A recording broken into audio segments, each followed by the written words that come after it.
പിറ്റേ ദിവസം രാവിലെ തന്നെ അന്ന് കാണാൻ വന്ന രമേശൻ നായർ വീണ്ടും കാണാൻ വേണ്ടി എത്തിയിട്ടുണ്ട്. അപ്പോൾ എന്തിനാണ് വന്നതൊക്കെ ഡ്രൈവർ ചോദിക്കുമ്പോൾ ആ കുട്ടിയെ ഞാൻ കണ്ടില്ല, രേവതി കുട്ടിയെ ഒന്ന് കാണാൻ വേണ്ടിയാണ് വന്നതെന്ന് പറയുന്നു.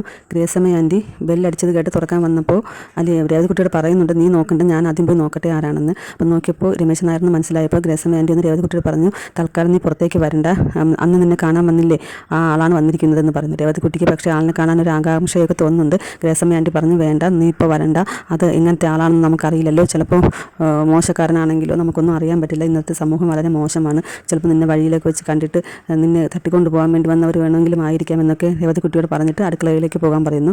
ഗ്രേസമ്മ ആൻറ്റി വന്ന് ഡോർ തുറന്നു. അപ്പോൾ രമേശൻ നായരെ കണ്ടിട്ട് എന്താ പിന്നെ വന്നതെന്നൊക്കെ ചോദിക്കുകയാണ്.